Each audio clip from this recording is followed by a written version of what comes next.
5e édition du Festival Vegan. Évidemment, comme à chaque année, on bat des records d'assistance. Et ce que j'avais envie de faire aujourd'hui, c'est d'essayer de voir d'où est-ce qu'on vient comme mouvement vegan au Québec, où est-ce qu'on est rendu et comment on fait à partir de maintenant pour continuer, pour répandre la bonne nouvelle parmi nos concitoyennes et concitoyens. Alors, une toute petite histoire de l'évolution des perceptions. On ne va pas reculer aux Grecs, à l'Antiquité, où il y aurait eu les premiers végétaliens, mais juste au Québec, le premier resto végé à Montréal, c'était ouvert en 1935 par Jeanne Benoît, la même Jeanne Benoît que la cuisine raisonnée, l'espèce de gros livre que vos mamans avaient peut-être à la maison. Jeanne Benoît, en fait, avait une école de cuisine et elle avait ouvert un restaurant végé. Ce n'était pas parce qu'elle faisait la promotion du végétarisme, c'est parce que ses étudiantes étaient pauvres et qu'elle cherchait des façons de les nourrir pas cher. Et la bouffe végé était une façon de les nourrir pas cher. Le terme vegan, en fait, il est apparu en 1944. C'est Donald Watson qui a fondé la Vegan Society en Angleterre. Vous l'avez sans doute deviné, mais vegan, c'est une contraction de vegetarian, le début et la fin du mot vegetarian. Et ce que Watson disait, c'est que le véganisme était le début et la fin du végétarisme. En même temps, il a lancé la première revue vegan, Vegan News, qui a été publiée pendant quelques années. Premier restaurant végétarien au Québec, c'est le Commensal, dont vous vous rappelez peut-être, en 1977, qui aura survécu jusqu'au début des années 2010, quand ils ont décidé d'intégrer des crevettes puis du poulet à leur menu et que ça menait à leur perte.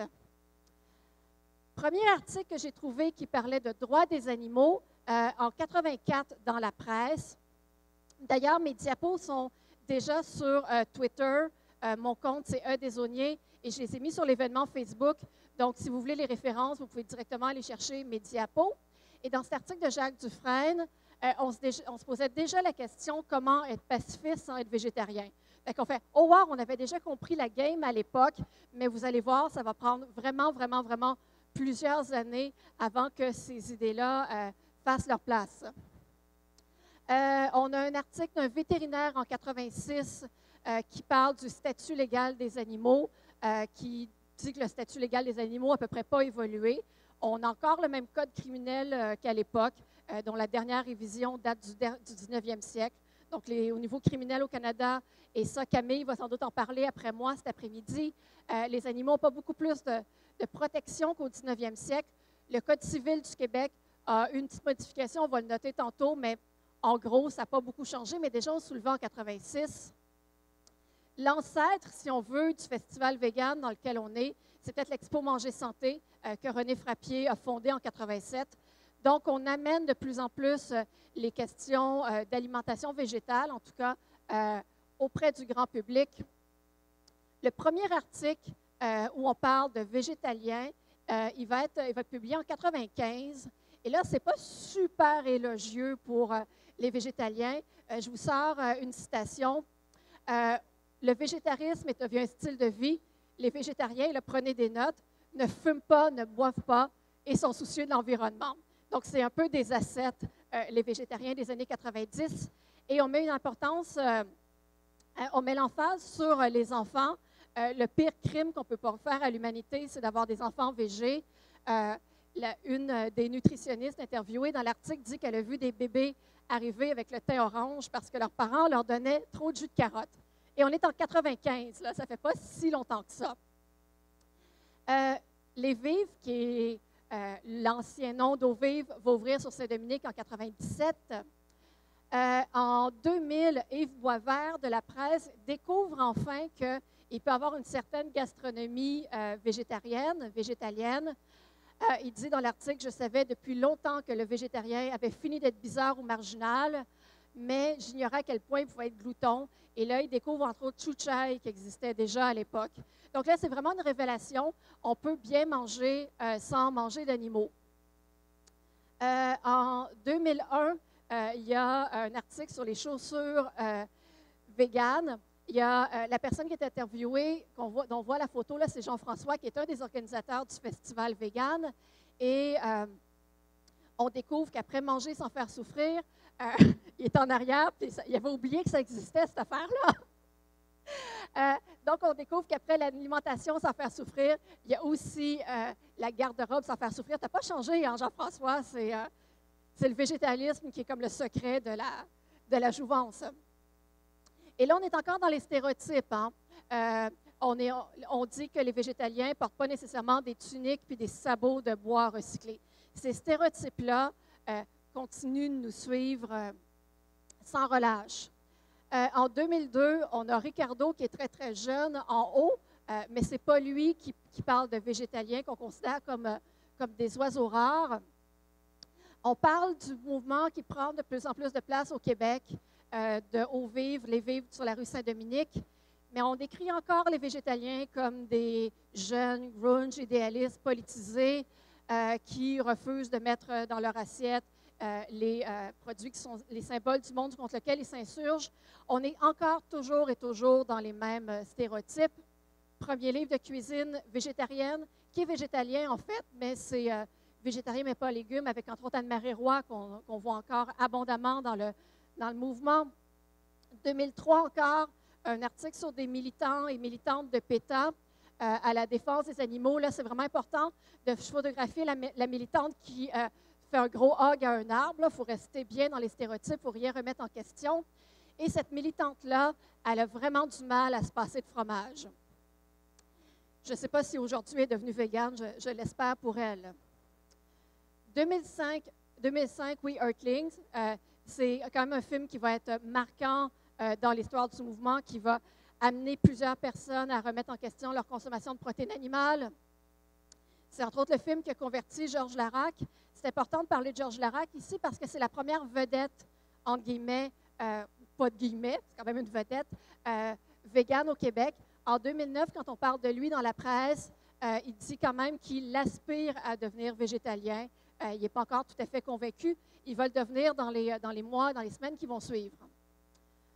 Les lundis sans viande apparaissent en 2010. Là, l'alimentation végétale devient mainstream. On embarque dans un mouvement qui est beaucoup plus large que le Québec et on commence aussi à se coller non pas seulement à la question animale, mais à la question environnementale. 2011, il y a un livre qui est publié par quelqu'un que je connais bien, Je mange avec ma tête. C'est ce que je pense, le premier essai sur les conséquences de l'alimentation sur l'environnement, les animaux, les travailleurs, publié au Québec. Et ma vie est transformée par la recherche pour ce livre-là et sa publication.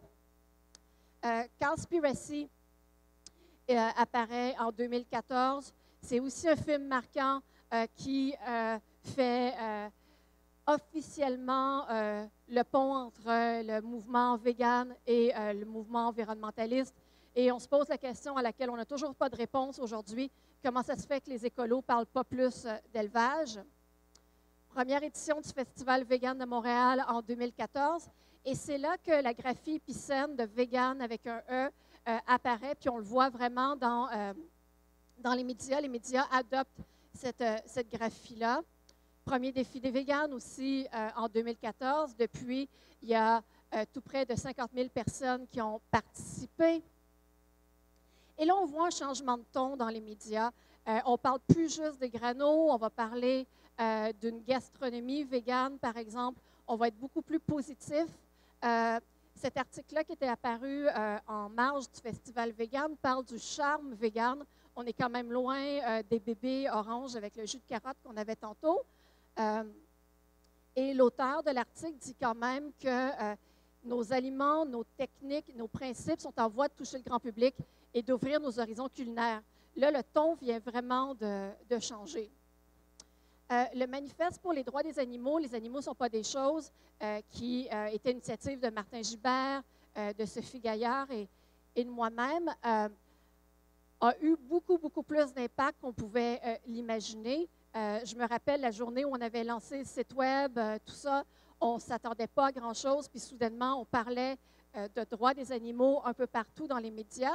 Ça a amené une réforme du Code civil aussi. On ne pensait jamais qu'on pouvait être aussi nombreux à adhérer à une idée puis à amener de tels changements.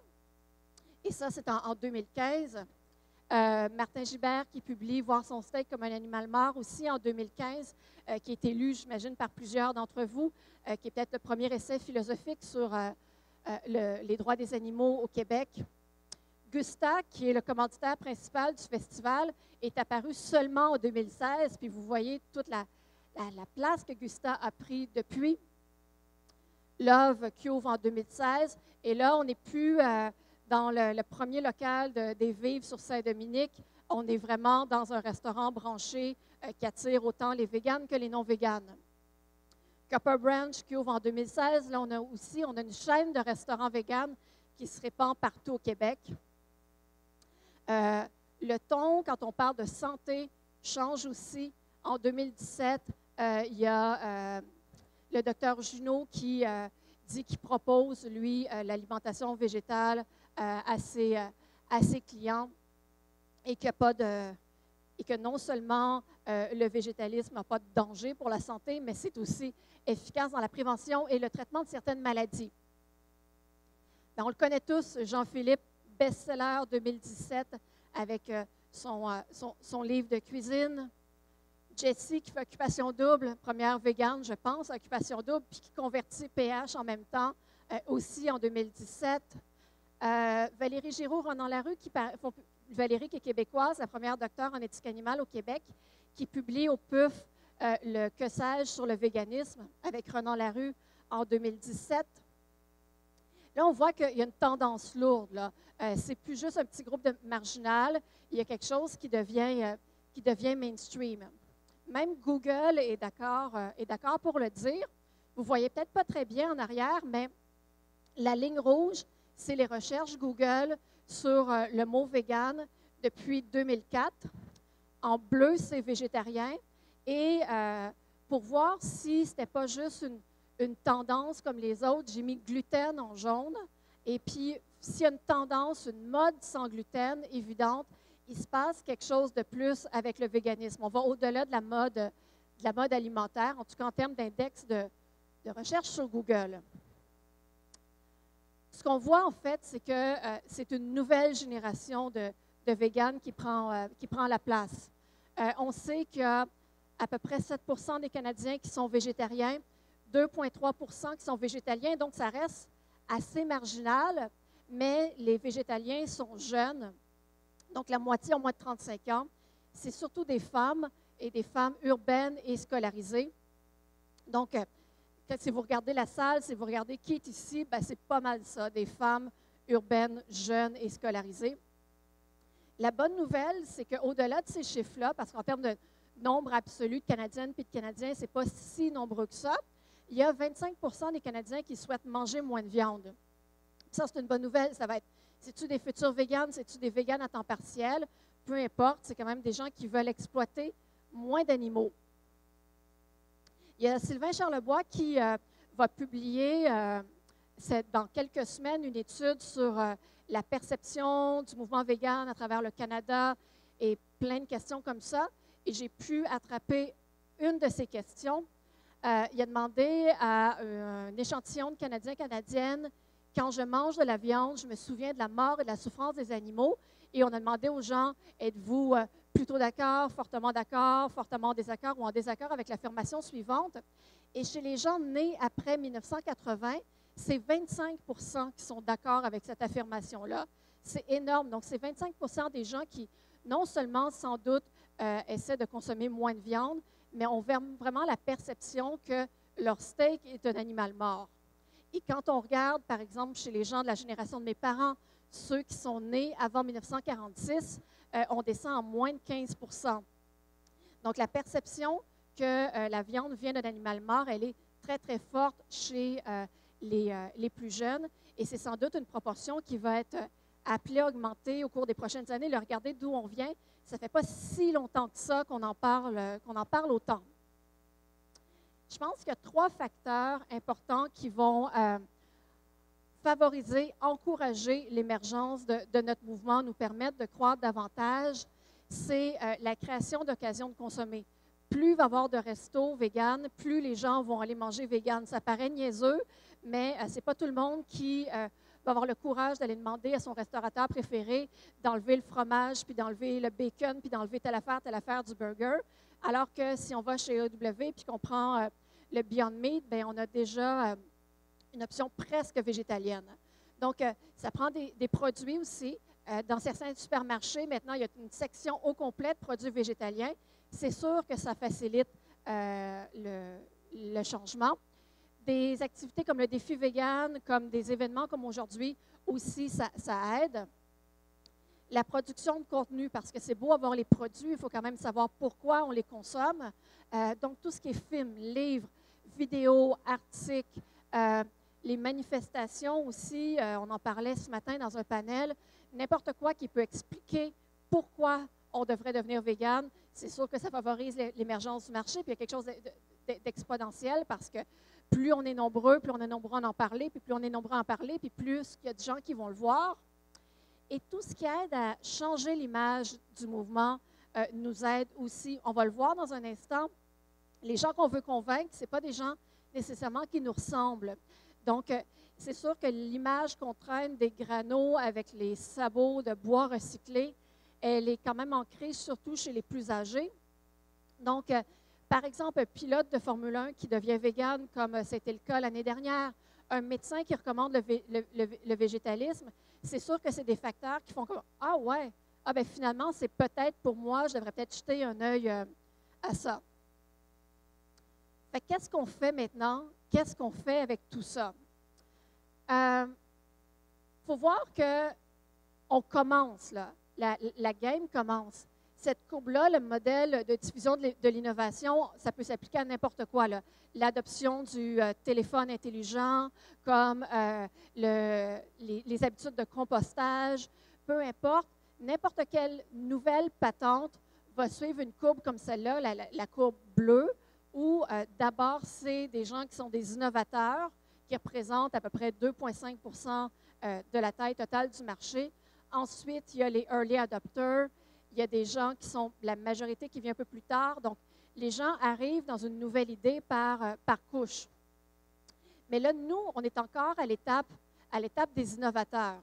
Donc, c'est pour ça que notre groupe est aussi homogène, parce que les innovateurs, pour que ce soit n'importe quel produit, c'est des gens qui sont plutôt aisés financièrement, plutôt éduqués, plutôt urbains, plutôt ouverts aux nouvelles choses. Puis oui, évidemment, il peut y avoir des exceptions, mais grosso modo, c'est ce genre de segment-là. Puis regardez vos habitudes de vie où vous avez peut-être eu un iPhone avant vos parents, t'sais, et puis peut-être que vous compostez plus que vos amis. Puis peut-être que vous avez aussi des habitudes qui sont un peu à l'avant-garde d'autres groupes, même vos habitudes de vote.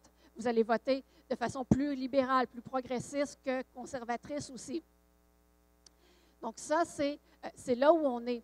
Mais quand on regarde ça, ce qui veut nous dire que les gens qu'on veut convaincre, les prochains embarqués dans le bateau, ce n'est pas des gens nécessairement qui nous ressemblent. Juste en termes d'origine ethnique, le mouvement vegan, il est quand même non seulement très privilégié et très éduqué, mais il est aussi très, très, très, très, très blanc. Il va falloir trouver des façons de s'ouvrir aux autres cultures. Puis peut-être se mettre à la place de l'autre, se mettre à la place de celles et ceux qui ne sont pas encore véganes. Une fois que tu es végane depuis 2 ans, 5 ans, 10 ans, ton discours, c'est facile, c'est pas compliqué, fais juste comme moi. Sauf que ce n'est pas ça. Il n'y a personne qui est en train de se dire chez eux dans son sous-sol aujourd'hui, « Hey, il me semble que ça me tente, moi, d'arrêter de manger ce que j'aime puis de m'isoler de mes amis. Il me semble que ça me tente comme de me couper de la majorité des restaurants que j'aime. Il me semble que ça me tente d'être différente de tout le monde. » La plupart des gens mangent la viande parce que la plupart des gens mangent la viande. Fait que c'est important de se dire que les autres, ça ne leur tente pas nécessairement de devenir végan. Ils ne cherchent pas ça. Puis c'est beaucoup plus facile pour elles et eux de s'imaginer végane pendant quelques jours que de s'imaginer végane toute une vie. En tout cas, moi, quand j'ai commencé à devenir végétarienne puis végane, je me disais, je vais essayer, puis si ça ne marche pas, je reviendrai en arrière. faire un défi vegan de 21 jours, c'est sans doute beaucoup plus facile que de se dire, hey, à partir de maintenant, tu vas être vegan pour tout le reste de ta vie jusqu'à ta mort. De la même façon que si vous me dites, bois pas de café pendant une fin de semaine, je vais chialer un peu, mais je vais finir par le faire. Plus de café pour ma vie, là, c'est hors de question. Mais il s'agit d'avoir fait un pas, puis après le deuxième, puis le troisième va être beaucoup plus facile. Évidemment, changer ses perceptions, ça change ses comportements. Quand on comprend que notre steak est un animal mort, évidemment, on risque d'avoir moins envie d'en manger du steak. Mais les changements de comportement amènent aussi des changements de perception. Si vous habitez avec une personne végane puis vous mangez de la bouffe végane à chaque jour, bien, vous allez peut-être soudainement vous mettre à vous intéresser à la question des droits des animaux. Si votre médecin vous recommande une alimentation végétalienne pour votre santé, à partir du moment où vous mangez pas mal végétalien, peut-être que vous allez vous poser des questions sur pourquoi, c'est quoi ces autres enjeux-là. Donc, peut-être qu'on n'est pas obligé toujours de passer par les perceptions pour changer les comportements, mais on peut juste rendre le véganisme plus accessible, puis les gens vont se poser des questions par la suite sur le pourquoi. Et justement, si on rend la consommation de viande plus difficile, le véganisme va être plus facile. Si on taxe la viande, si la viande est plus chère, comme ça a été le cas pour la cigarette, par exemple, bien, c'est sûr que les gens vont peut-être oser remettre en question leur consommation de viande. Est-ce qu'on pourrait, des fois, essayer de faire du véganisme l'option par défaut? Quand je pense à l'option par défaut, mettons en avion. En avion, si vous voulez un repas vegan, vous avez juste à le demander, mais si c'était le contraire. Si c'était que les plats servis dans l'avion, c'est vegan, et si vous tenez vraiment à avoir du poulet, vous allez faire la demande, bien, il y aurait sans doute beaucoup plus de gens qui mangeraient des plats sans protéines animales. On pourrait le faire dans nos réceptions quand on invite des gens dans des cocktails ou n'importe quoi. Pourquoi on ne servirait pas de la bouffe végane? De toute façon, il faut faire le choix. Il y a déjà un choix par défaut. Pourquoi ce choix-là, ce n'est pas le choix qui cause la moins de souffrance et le choix qui serait le meilleur pour l'environnement? Puis ce qu'il faut se garder en tête, c'est que ce qu'on fait, on le fait pour les autres, on ne le fait pas pour soi. Le véganisme, c'est quelque chose qu'on fait pour l'environnement, qu'on fait surtout pour les animaux. Ce n'est pas quelque chose qu'on fait pour notre pureté personnelle.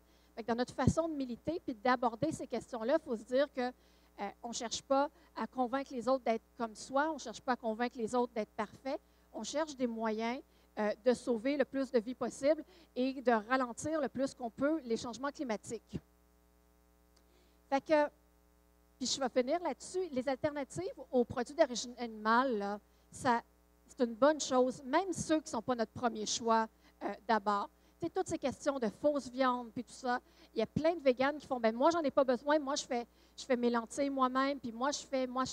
Oui, oui, mais n'importe quoi qui n'est pas de la viande, c'est une bonne chose si ça permet de sauver des vies animales. Par exemple, il y a beaucoup de débats sur où est-ce qu'on met les produits véganes dans les supermarchés. C'est sûr que moi, ça ne me tente pas d'aller dans le rayon des fromages qui viennent de vaches pour acheter mes fromages végétaux. Sauf que si on les cache dans le rayon bio, en arrière, il n'y a personne qui va y aller à part les véganes. Fait que oui, les stratégies de certaines fausses viandes d'être dans le rayon de la vraie viande, puis de certaines alternatives aux produits laitiers d'être dans le rayon des fromages, c'est une bonne chose parce que c'est la seule façon que ceux qui n'en mangent pas découvrent que ces produits-là existent puis osent les essayer. Des produits comme le Beyond Burger, c'est sûr qu'il y a quelque chose d'un petit peu dégueulasse. Si vous êtes vegan depuis longtemps et puis vous avez un dégoût pour la viande, à avoir des produits qui ressemblent vraiment, vraiment, vraiment à la viande. Ça peut être un goût qu'on ne cherche même plus. Mais pour les mangeurs de viande, dans leur transition, ça peut faciliter les choses, surtout s'ils trouvent ces produits-là à côté des produits qu'ils consomment déjà. Et puis, la viande de laboratoire, la viande artificielle, bien, c'est quelque chose qui se développe de plus en plus. Il y a un paquet de start-up aux États-Unis qui en développent. C'est de la viande faite à partir d'une cellule d'animal développée dans des grandes cuves qui vont ressembler à des cuves dans lesquelles on fait la bière et qui vont produire un morceau de vraie viande, mais à la différence qui ne vient pas d'un animal mort, mais vient de laboratoire. Et puis, bien, on avait les premières versions coûtaient des milliers de dollars, mais là, on est très, très, très, très proche d'une viabilité commerciale. C'est-tu vegan, ça, ou ça ne l'est pas? Je ne sais pas. Ça dépend de la définition qu'on a du véganisme. Mais ce qui est sûr, c'est que si toute la viande industrielle qu'on consomme aujourd'hui est remplacée par de la viande qui est cultivée dans des grandes cuves comme ça fait pas mal d'animaux en moins qui vont être abattus à chaque année. Et ce qui est étonnant, pour moi en tout cas, c'est que les gens sont prêts à l'essayer. 66 des Américains sont prêts à essayer de la viande faite en laboratoire comme ça. 52 sont prêts à choisir cette viande-là plutôt que la viande traditionnelle qui vient d'un animal mort. Et là, c'est ce qui est le plus surprenant, il y en a une majorité qui aimerait mieux manger ça que les alternatives de soya. Fait que ces chiffres-là devraient nous convaincre que peut-être qu'il y a une partie de l'avenir est là. Et peut-être que dans une génération, 2 générations, 3 générations, on n'aura même plus besoin de ça parce qu'on va avoir complètement oublié le goût de la viande. Mais en attendant, si on veut sauver la planète, si on veut sauver des vies animales, bien, peut-être qu'il y a là une alternative à envisager. Si vous avez des questions, vous pouvez m'écrire. Je suis aussi partout sur les réseaux sociaux. Et je vais être au kiosque de Zone Libre à côté avec mes livres et avec plein de libraires qui ont des suggestions de livres à vous faire pour la prochaine heure pour répondre à vos questions. Merci.